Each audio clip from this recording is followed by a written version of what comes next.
বসবো না। শুধু মেহিরঞ্জন নয়, অতীতে সামনে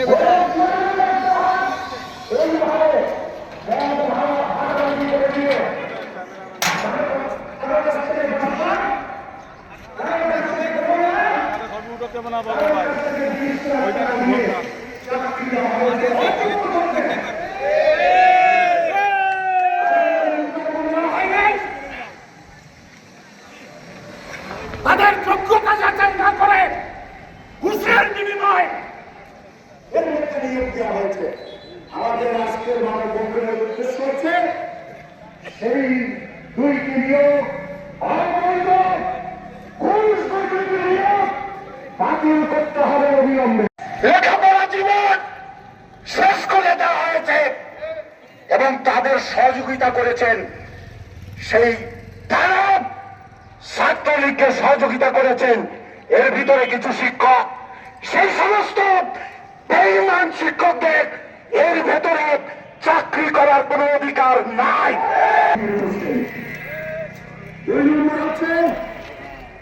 ডক্টর সুরেন্দ্র শেখর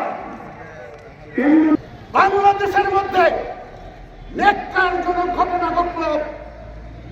আপনার খুলনা প্রকৌশল প্রযুক্তি বিশ্ববিদ্যালয় ডক্টর আলমগীর হোসেন যখন ভিসি হয়ে আসলেন, তিনি এসে এমন বৈষম্য তৈরি করলেন, 100 কর্মচারী কর্মকর্তা যাদেরকে চাকরি দেওয়া হলো তাদের নির্দিষ্ট একটি রাজনৈতিক দলের সদস্য হতে হবে, প্রথম কথা। আর দ্বিতীয় কথা, সেই রাজনৈতিক দলের সদস্য হতে হবে। দ্বিতীয় হচ্ছে মালপানি থাকতে হবে। ঘুষ দুর্নীতির মাধ্যমে এখানে কর্মচারী কর্মকর্তাদেরকে নিয়োগ দেওয়া হবে। আমাদের ছোট ভাইরা, শিক্ষিত ছোট ভাইরা এখানে চাকরি পাবেন, কিন্তু তাদের চাকরি হয় নাই।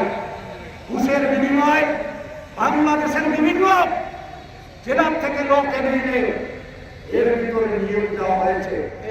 এই সমস্ত অবৈধ নিয়ম অবিলম্বে বাতিল করতে হবে। যে বৈষম্য ডক্টর আলমগীর সৃষ্টি করেছেন, এই বৈষম্যের একটি সমাধান আনতে হবে।